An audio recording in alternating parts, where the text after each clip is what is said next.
Shalom Lekulam, Shalom Tzadikim, Shabbat Shalom aos que estão com a gente. E hoje quero trazer uma drachá que quase nunca no Kabbalat Shabbat eu trago sobre a Parashá, mas eu quero tomar como referência apenas a Parashá da semana, a Parashá Shilach Lecha ou Shilach, para os que modernamente agora gostam de chamar apenas pelo Shilach. Shilach Lecha deixou de ser usado, entrou em desuso. É assim, né? Cada geração vai mudando. Shilach significa enviou. Ok? A palavra shilach vem do verbo shalach, que significa enviar. Anisholer, eu envio, também é usado para carta. Anisholer, aigeret, eu enviei uma carta. Okay? Mas aqui são os primeiros shalichim citados na Torá, não com esse nome, né? Eles são chamados de espias, mas eles são, na verdade, shalichim, emissários. A palavra shalia, ela é interessante porque todo mundo, quando fala shalir, né, está acostumado com o termo lá, do assim chamado no Testamento, Yaakov HaShaliach, Shaul HaShaliach. O termo shalia não é um termo que se aplica tão somente a esse contexto, mas nos dias de hoje também existem shalichim. Por exemplo, o Rebbe de Lubavitch, um pouco antes de morrer, reuniu todos os seus discípulos e convocou-os para ser shalichim. Então são emissários. Os emissários do Rebbe hoje estão vivos, comissionados, estão vivos até hoje, espalhados pelo mundo. Muitos deles estão vivos. Ele morreu na década de 90. Seus shalichim estão já idosos, são os que tiveram o primeiro contato com ele, então já levaram a visão, né, a rabad dele para o mundo. Então, emissários são alguém que representa uma determinada intenção e que representa aqueles que intencionam. Então, por exemplo, não sei se vocês já ouviram falar do termo Shaliach Tzibur. O que é um Shaliach Tzibur? É um Razan.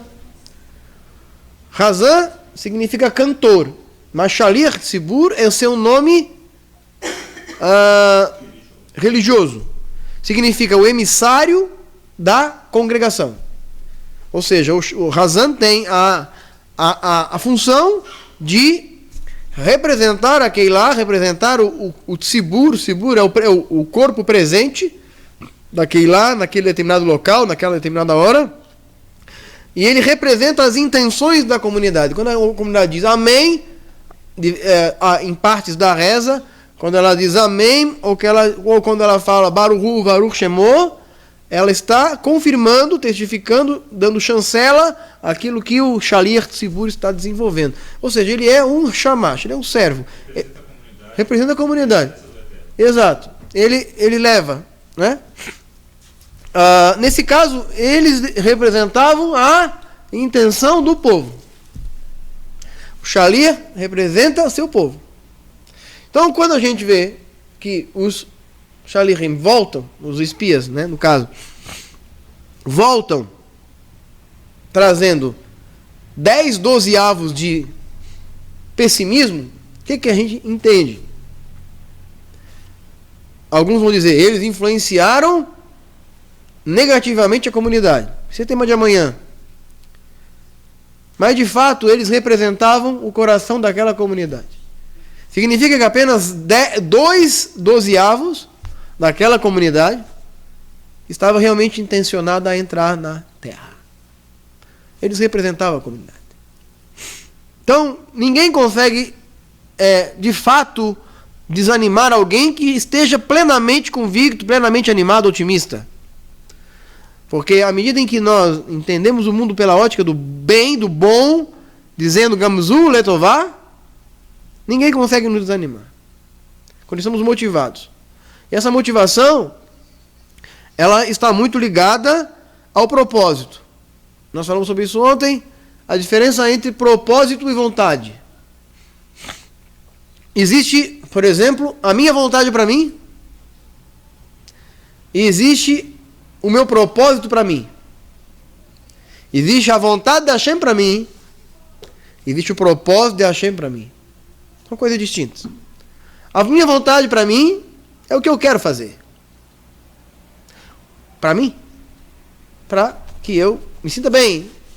Minha vontade para mim, por exemplo, é ter filho, casar, arrumar um determinado trabalho, numa determinada profissão, numa determinada área, ter sucesso, ter dinheiro, ser bem-sucedido, ter paz. E minha vontade para mim.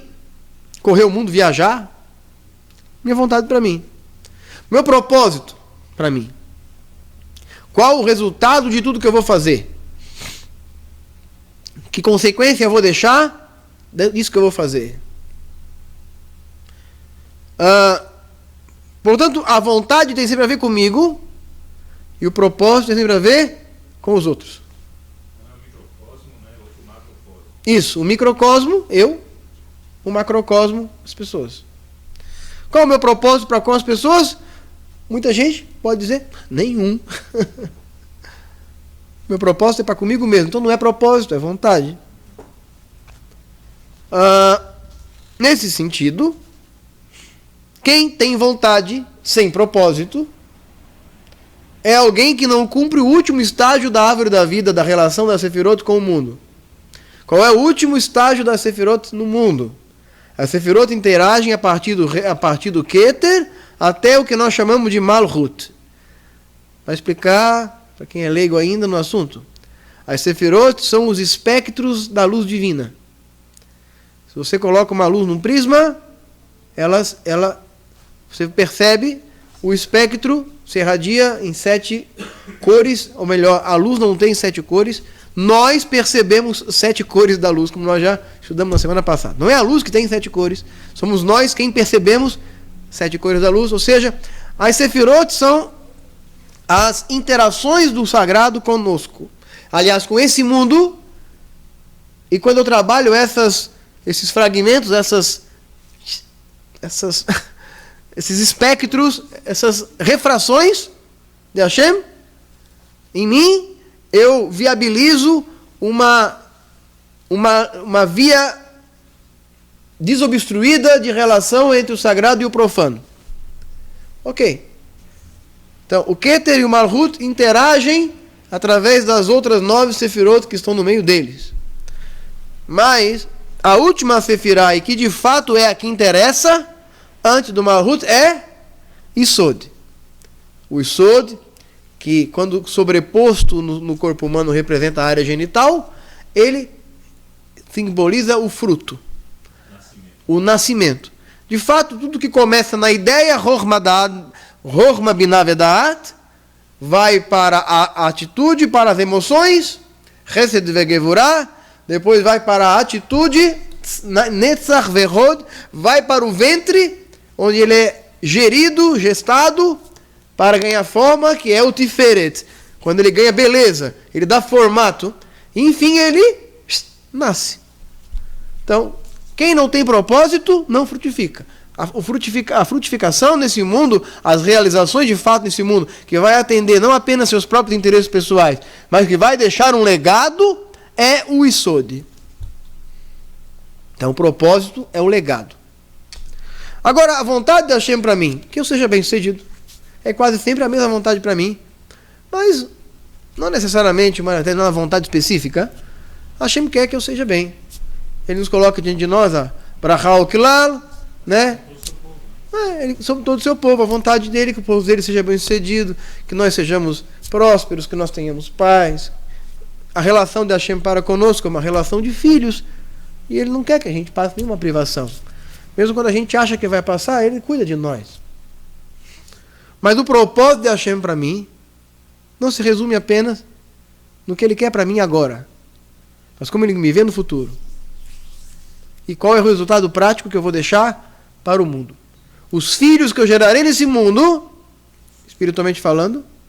E quando a gente lê Isaías 8 é uma menção de Mashiach, e Mashiach fala a Hashem assim, na profecia de Shayahu: eis os filhos que tu me destes nesse mundo. Da mesma forma, Yosef fala também para o seu pai Israel. Quem são estes? Israel pergunta a seu filho Yosef. Ele fala: esses são os filhos que Hashem me deu no Egito. Nós entendemos que somos, como discípulos dele, filhos dele, nesse sentido. Somos seus representantes, seus shalichim aqui.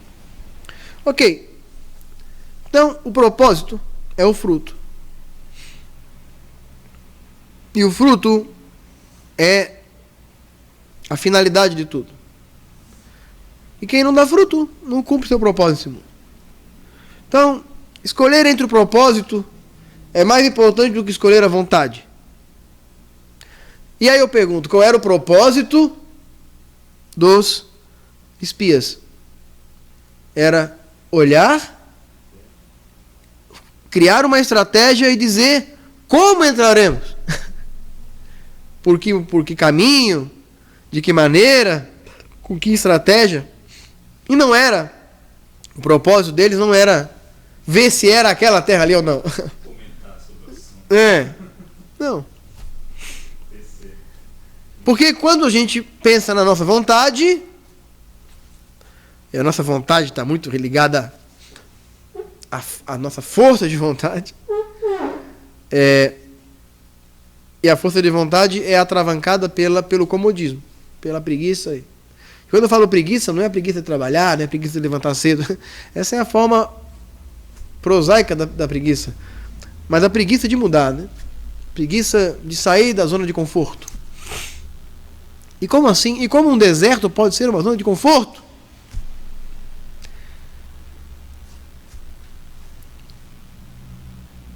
Pelo menos no deserto eles estavam acostumados a não ter que enfrentar nada. Mas no fim eles estavam realmente querendo voltar para o Egito, porque o Egito, por pior que fosse, era uma zona de conforto. E enquanto a gente está trabalhando na missão de alguém, por melhor que seja, por pior que seja, por mais frustrante que seja em vários momentos, porque você não está trabalhando para si, mas ele não requer nenhuma responsabilidade de fato. Porque, afinal de contas, não é você quem responde por tudo aquilo. Você é um mero coadjuvante. Você pode ser um quase protagonista, mas não um protagonista de fato. Mas quando você assume uma responsabilidade, a coisa fica diferente. E quando chega naquele ponto em que a gente... Opa! Não é que é? Começou, e aí você pensa, putz, e agora? Sai de uma zona de conforto, para enfrentar uma realidade. E você se depara com todos os gigantes que tem ali, e você se depara com os frutos. Sai da sua terra, da tua parentela. Portanto, você veio lá da sua cidade, não vou mencionar, você veio lá da sua cidade para cá. Por vontade? Não, por propósito. Porque a vontade passa. Quem saiu de 30 graus, chegar aqui na República de Curitiba às 3 da manhã com 5 graus, dá vontade de voltar ou não dá? Dá vontade de voltar. É vontade.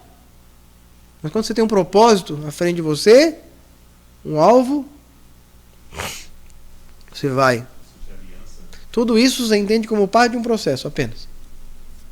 Processo da sua retificação para tornar-se apto para o propósito.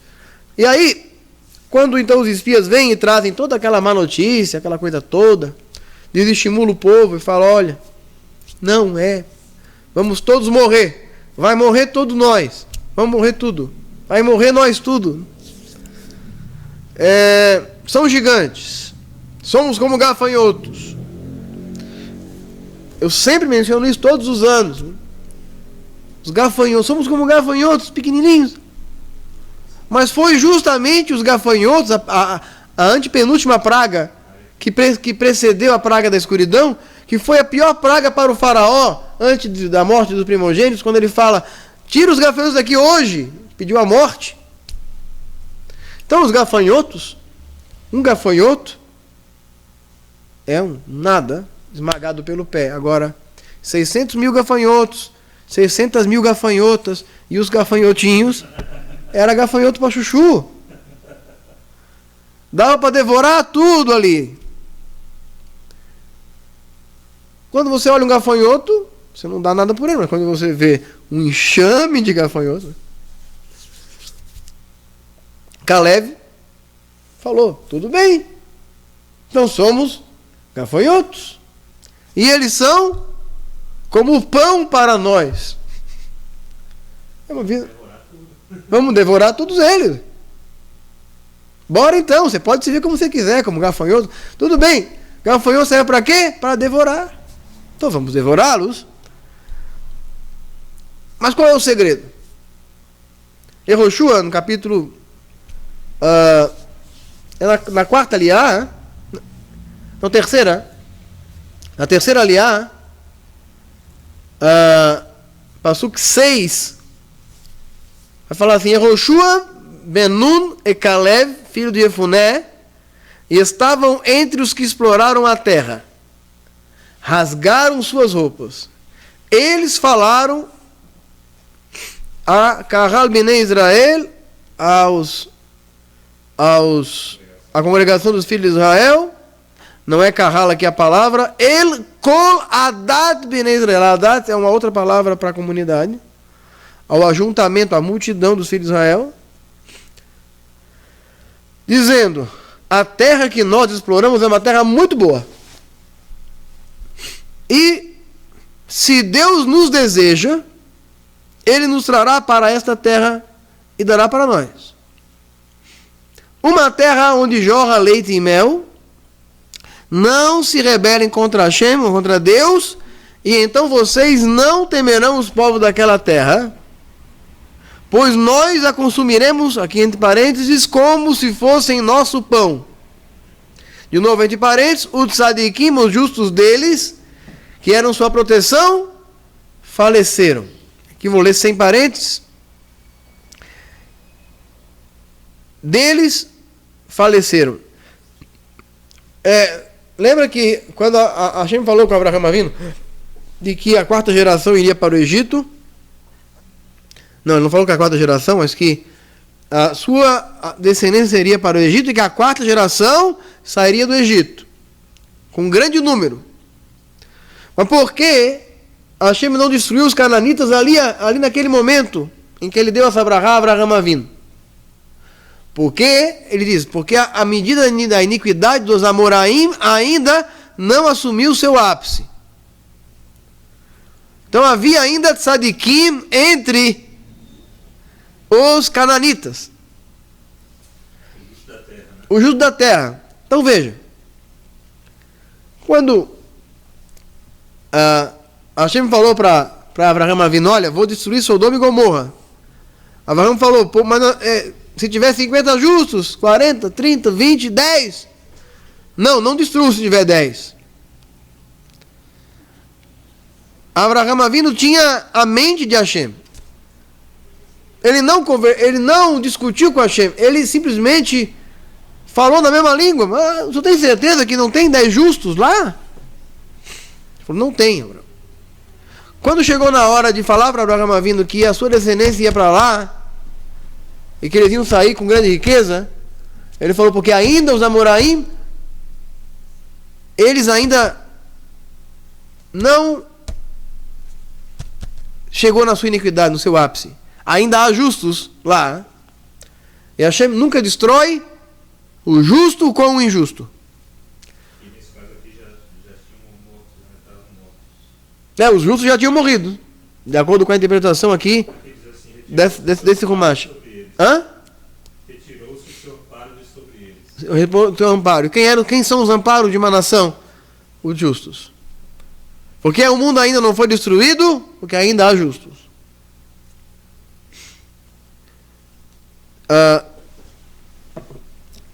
Mas quando o último justo morre, então Hashem traz do juízo. Às vezes, um rachá não pode ser julgado até que o último justo se ausente dele. É o que aconteceu com Shaul. Shaul Amelha. Shaul era um rei mau. Não podemos falar mal de nenhum judeu, mas ele era um rei mau enquanto rei fez muita coisa errada.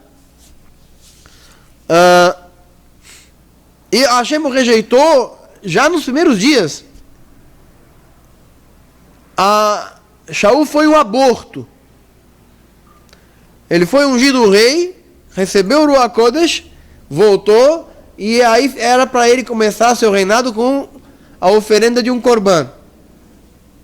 E Shmuel falou para ele, olha, você vai oferecer o corban, mas você vai esperar que eu chegue. Ele não esperou e quis se exaltar. Shmuel demorou, não fala por quê, mas com toda aquela demora tinha um objetivo. Testar o coração de Shaul. Shaul aproveitou a ausência de Shmuel e se auto-ungiu o rei. Fez aquele sacrifício. Se auto-apresentou. Então, pessoal, eu quero dizer para vocês, comunicar a vocês que eu sou o novo rei de vocês. E eu estou me ungindo. Shmuel me ungiu ali, né? Ele não pôde chegar, ele está chegando. Mandou um WhatsApp falando que está chegando já. Mas e quando ele não chega, nós vamos começar aqui, né? Porque vocês estão cansados. Porque eu penso em vocês. Shmuel está atrasado, mas eu achei, sabe por que ele está atrasado? Nós vamos fazer a chorrada dele, mas ele vai chegar. Enquanto ele não chega, vamos começando aqui, né? Depois ele chega aqui, guarda o pratinho para ele. Mas por que Hashem não rejeitou ele ali? Mas por que não o puniu ali? Porque ele estava cercado de justos. Samuel primeiro, depois o próprio Davi da Melech.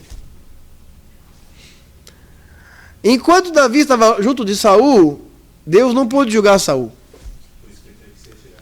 Aí, mas Davi, ele ficava perto de Saul, e ele tolerava Saul, acalmava Saul, fazia tudo aquilo para o Saul, vinha o Espírito mal da paz de Deus, ele ficava ali, tocava a harpinha dele, daí ele se ausentava.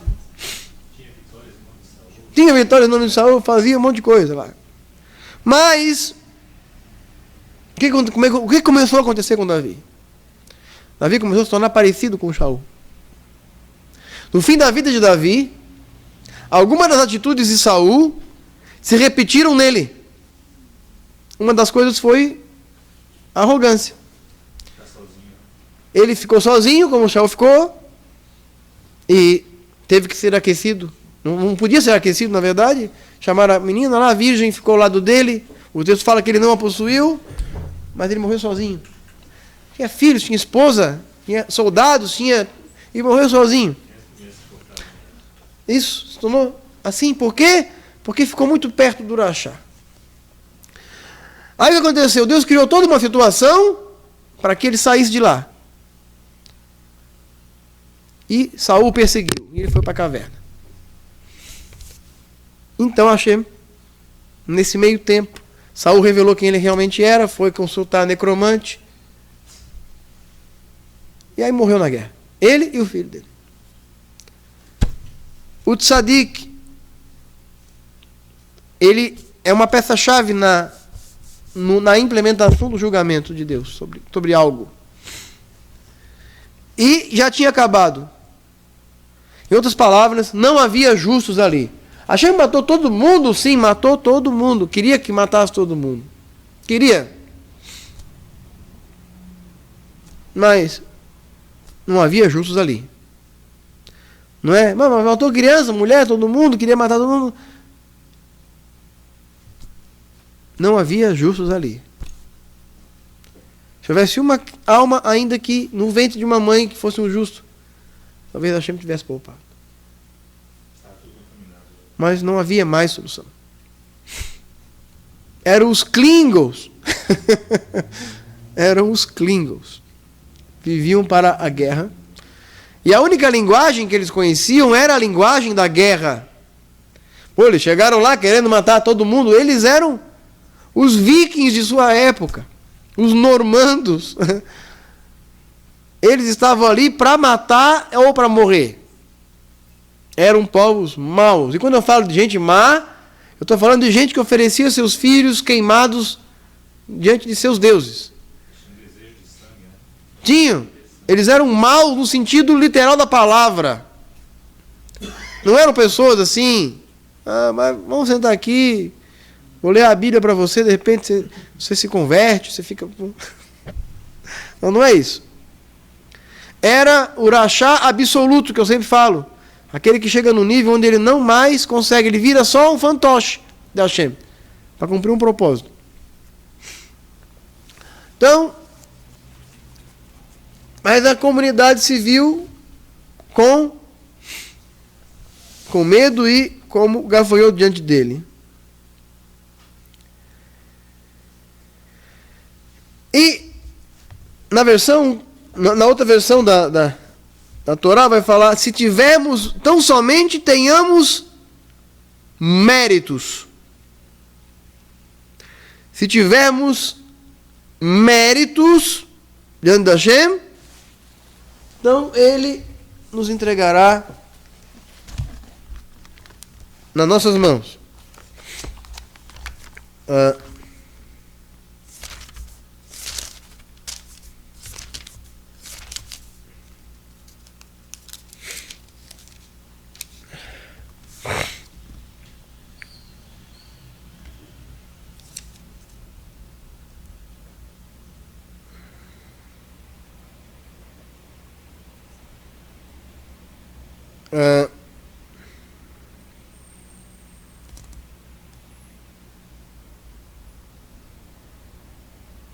Eu vou ver o texto aqui.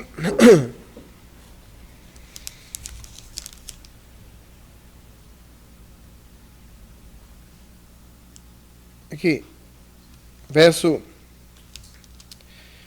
7 de novo. Falaram a toda a congregação dos filhos de Israel, a terra para o meio da qual passamos a espiar é muitíssimo boa. Se Hashem se agradar de nós, veja, se Hashem se agradar de nós, então nos fará entrar nessa terra e nola dará, terra que manda leite e mel. Qual era a preocupação de Caleb? Não é se os gigantes eram grandes. A preocupação dele era: eu tenho mérito. Eu tenho mérito. Eu já falei isso aqui, vou repetir. Não podemos dar ouvidos à teoria da terceirização de méritos. Tem muita gente que gosta de falar dos méritos do tzadikim, são Hashem. Temos os méritos do tzadikim, mas para as etapas da vida precisamos de méritos próprios. Tão somente tenhamos méritos, nos façamos merecedores. Passo 8. Im Hafetz Banu Adonai. Hafetz, desejo. Desejar, o verbo Hafatz significa desejar. Faz parte do Salmo. Mihaish Hechafetz Haim. O homem que deseja a vida. Quem é o homem que deseja a vida? A palavra aqui, Hafetz. Im Hafetz Banu Adonai. Se desejar, se desejar a nós Hashem. Se Hashem nos desejar. Veja, não é se Hashem desejar, como a gente fala, Bezrat Hashem, com a ajuda de Deus, e Hiratson, e seja de sua vontade. Não. Aqui é, se Hashem desejar, a mim. A mim. A nós. Porque se que ele desejava que fosse aquela terra, a gente já sabia. A questão é se era eu. Não é eu? Quem é? Se não sou eu, quem é? Quem é? Hã?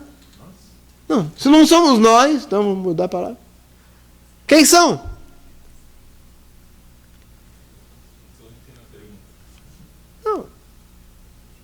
Não somos nós. Pronto. Quem são?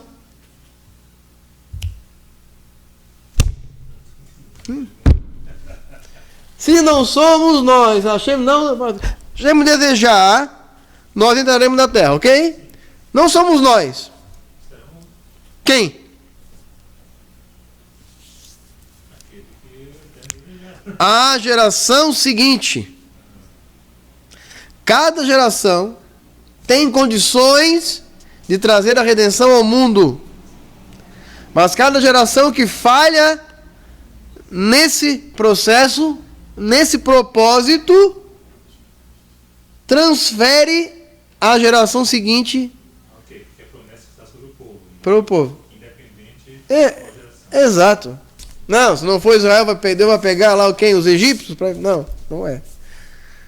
Aí Hashem fala para eles, esses filhos que vocês disseram que seriam devorados pelos habitantes da terra, esses filhos conquistarão essa terra. É o que eu falo de sermos uma única alma. Eu não acredito na Gilgul Neshama da forma como alguns acreditam. Respeito, não acredito. Não é a minha forma de pensar como racionalista. Mas creio na transmigração, não das almas, mas da alma, uma vez que somos todos uma única alma, onde eu me continuo na geração seguinte. Através de meus filhos. Eu me continuo.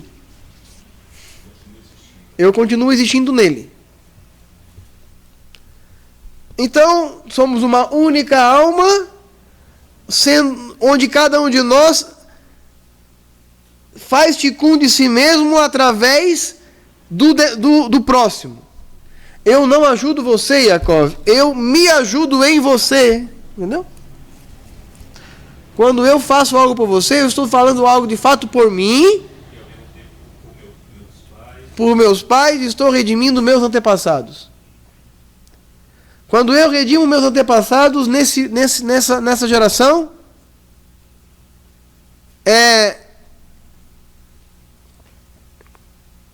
eu estou... Por favor, gente. Eu estou fazendo o que está dizendo aqui. Estou assumindo a responsabilidade. Por isso, Shayahu fala, vossos filhos edificarão antigas ruínas. Vossos filhos, para que o país se torne habitável.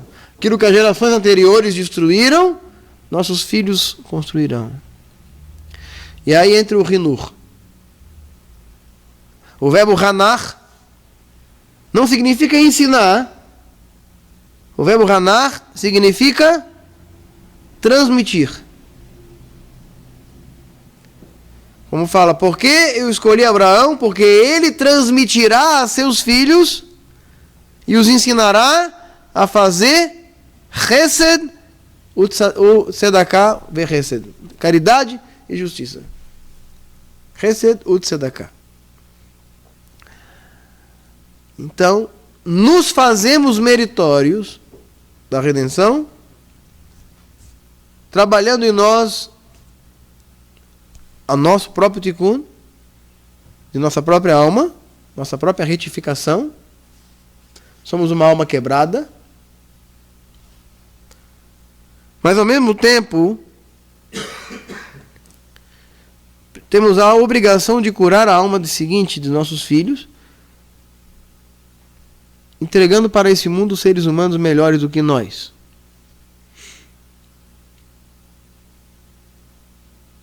Aí, entramos numa pergunta aqui. Pergunta de rodapé. Pergunta de rodapé de Torá. Eu não gosto de ler muito do rodapé, mas eu achei interessante. Por que Moshe não rezou para que o povo judeu fosse perdoado, como fez após o pecado do bezerro de ouro? Depois de dizerem que não entrariam, por que Moshe não rezou por eles? Deus quis destruí-los, né? Por que ele não rezou por eles? Ele fala, aí tem duas opiniões, Orahaim, três opiniões, Orahaim, Shach é um dos comentaristas também do Shulchan Aruch, tá bem? E Ramban, não Maimônides, Nachmanides, fala, Nachmanides argumenta, talvez Moshe soubesse que o povo judeu não seria perdoado nesse caso, quer dizer, não adiantava. Talvez ia ficar até com vergonha, né? De novo. Assim, ele somente pediu a Deus que sua punição fosse adiada e não anulá-la totalmente.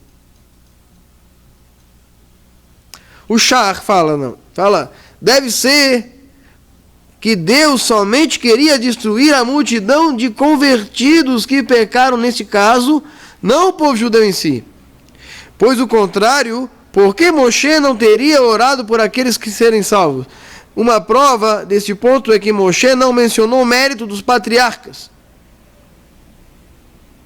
como se ele fez depois do pecado do bezerro de ouro, porque a multidão dos convertidos não descendia dos patriarcas. O que ele quer dizer aqui é que o povo judeu que saiu do Egito foi influenciado pela natureza goi dos povos que ele trouxe junto consigo do Egito.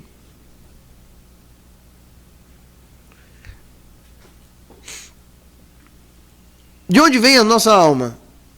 Porque em algum momento da nossa trajetória um lampejo surge dentro de nós. E aí vem aquela pergunta sempre, eu devo ser descendente de judeu, eu devo ser judeu, meus pais devem ser judeus, meus bisavós devem ser judeus, por que eu gosto tanto da Torá? Não necessariamente. Devemos lembrar que ao redor do Sinai não haviam só judeus. Nossos sábios ensinam que a Torá foi falada em 70 línguas no Sinai. Tinham 70 nações ali. E talvez suas almas descendam dessas pessoas. Talvez você seja um descendente dessas pessoas que estavam ali. Porque afinal de contas eles saíram do Egito para ir para o deserto. Tinham esse mérito. O espírito de Ruth estava neles, da Moabita Ruth. Teu povo é o meu povo, teu Deus é o meu Deus. Mas como não trazer os resquícios do passado? Então, antes que aquela geração se tornasse meritória, muito tempo se passaria. Mas muitos de nós, sejamos nós ou não descendentes dos patriarcas, somos descendentes espirituais dos patriarcas, porque estávamos ao redor do Sinai. E ali, ao redor do Sinai, foi o nosso Techuvá. Mas eles foram os que deram trabalho. Foram eles que trouxeram o bezerro.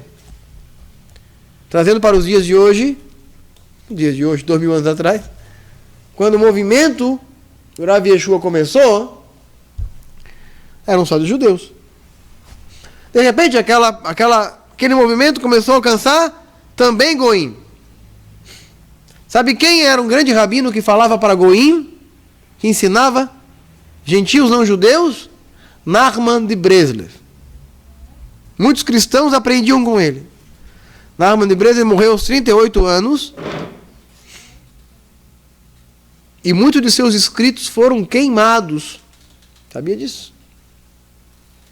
Porque foram demasiadamente comparados a escritos cristãos. Talvez pela temática dele, baseada no Hesed.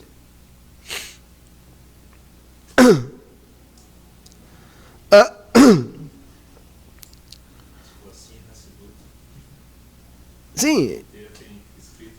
Sim, hoje sim, mas há 200 anos atrás, isso era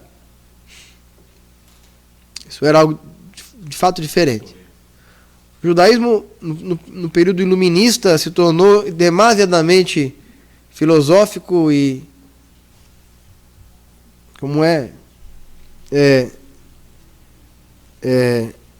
intelectual,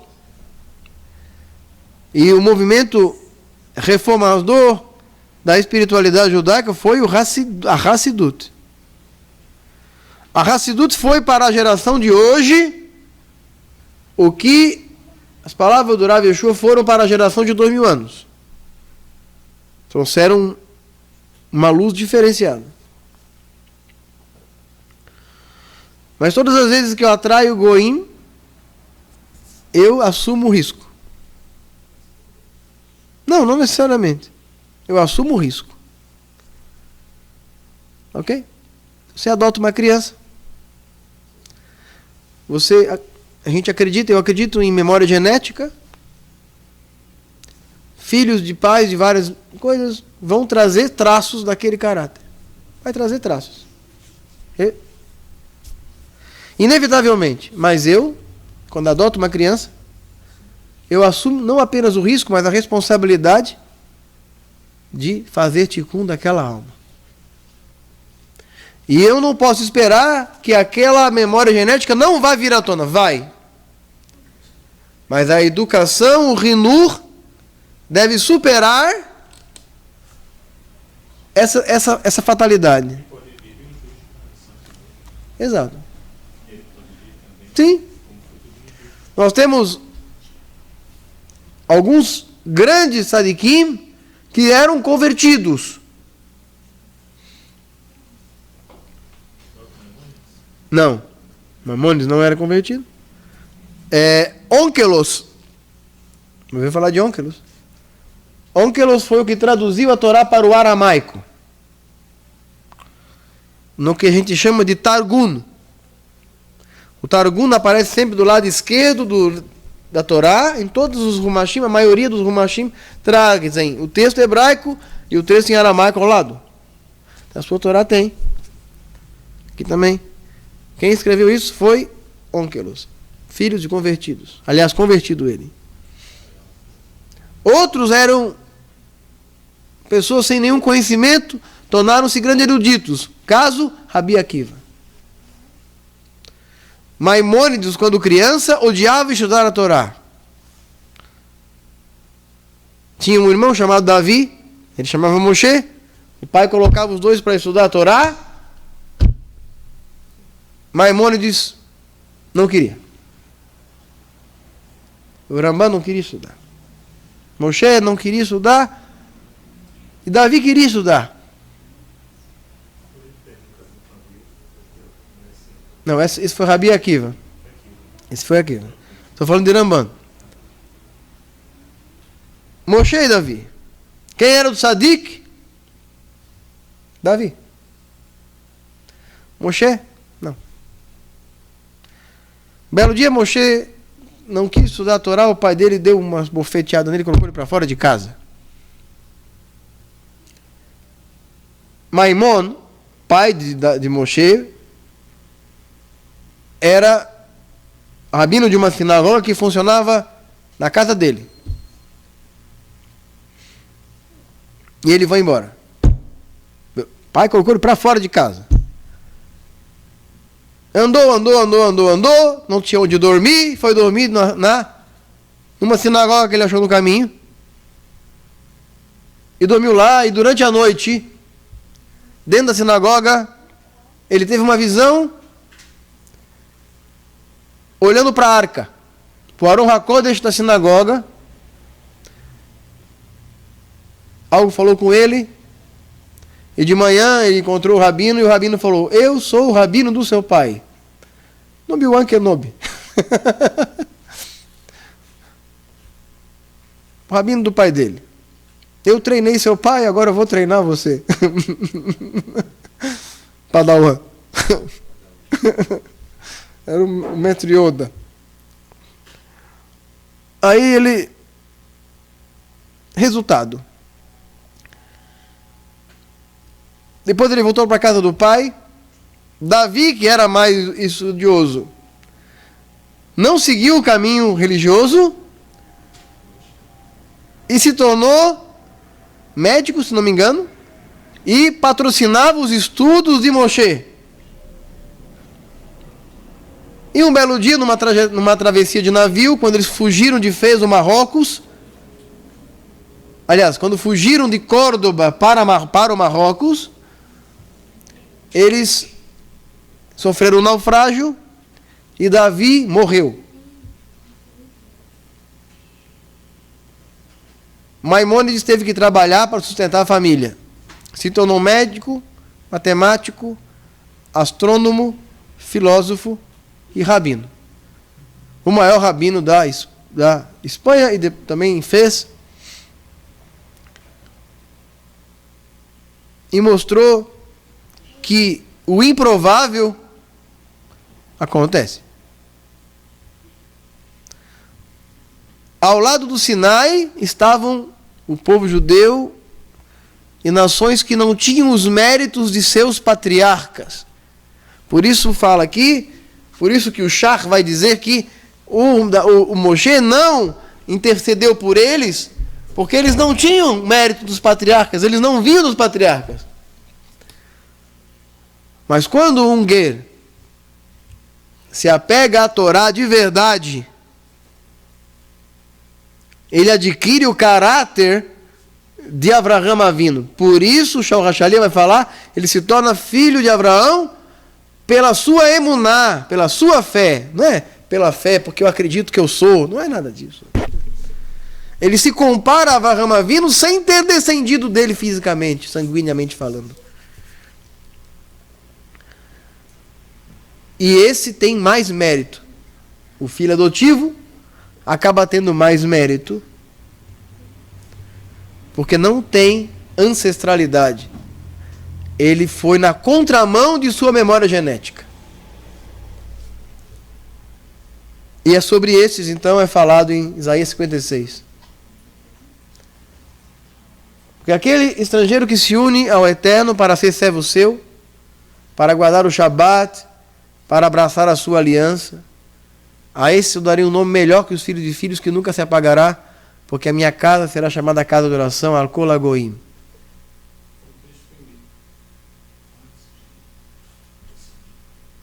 Casa de oração para todos os povos. Até o ano 70 da Era Comum, o templo estava de pé. E a chave do templo na mão dos Koanim. Todo mundo sabe que os Koanim, do final do período do segundo templo, eram os saduceus, e os saduceus eram políticos. Faziam parte de uma aristocracia econômica política com acordos com Roma. Não tinha credibilidade espiritual, nem consanguínea, porque não eram descendentes de Elazar, e também eram corruptos. Herodes mandou construir um adendo ao templo que aumentou consideravelmente seu tamanho, um platô que deixou reto o monte do templo, e lá na galeria ele recebia políticos com suas amantes, com seus servos, para assistir o espetáculo do templo. Lá não entrava qualquer um. Mas hoje, naquele velho e solitário muro que está em Jerusalém, qualquer um pode entrar. Entra o judeu, entra aquele que gostaria de ser, entra aquele que compreende o significado daquele lugar, entra o curioso, entra o padre, a freira, o pastor, o turista, ou o curioso que quer tirar uma fotografia. Que a minha casa seria chamada a casa de oração para todos os povos. Esse é o momento que estamos vivendo hoje. Hoje é os tempos, já. E cada vez que a mão de um justo entre as nações toca espiritualmente aquelas pedras, esteja ele onde estiver, suas mãos estejam voltadas naquela direção, Hashem ouvirá. Porque foi essa oração do Shlomo Amelech quando ele inaugurou o templo. Todos os gentios que estiverem em qualquer lugar do mundo, que orarem voltados para esse lugar, com suas mãos estendidas, ouve suas tefilot, nas terras onde eles estiverem. Quando nós construímos nesse mundo um santuário onde Hashem possa habitar, é como se nós acendêssemos uma chama para que os homens se aproximassem de sua luz, de seu calor. Estamos na última semana de nossa reunião aqui. Hashem não quis que a gente conseguisse se reunir essa semana ainda. E ainda bem que nós já tínhamos marcado a inauguração para a semana que vem. Não conseguimos ligar a luz, né? Mas qual o propósito? Eu falei, vontade e propósito. Se a nossa sinagoga que estamos inaugurando semana que vem for fruto da minha própria vontade, não vai servir para nada. Vai ser mais uma torre construída para tornar célebre meu nome. Seu nome, nosso nome. Mas se ela for um altar para todos os povos, para todos os goim, para aqueles que quiserem conhecer a Torá, então cumpriremos o nosso papel. Queremos ser luz para os outros. Esse é o nosso papel. A comunidade Bnei Mashiach quer ser uma luz para os outros. Nós estamos interessados naquele que ninguém quer. Pode chamar a gente de curva de rio, pode fazer o que quiser. Não tem problema. Somos mesmo curva de rio. Para o toco, para a lata vazia, e a gente usa tudo aquilo e recicla e faz pessoas novas. Esse é o nosso objetivo. Queremos ser curva de rio. Sim. Nosso papel.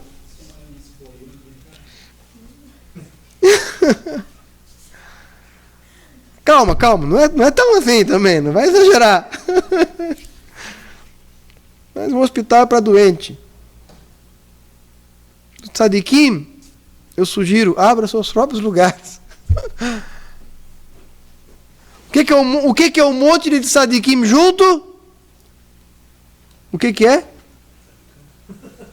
É uma perda de tempo, porque eles poderiam estar espalhados, sendo luz para outros. Esse é o propósito. Essa é a ideia, esse é o espírito. É isso. Shabbat Shalom para você. Voltamos amanhã com o Shacharit Shabbat. Shalom Lekolam, Shalom Tzadikim.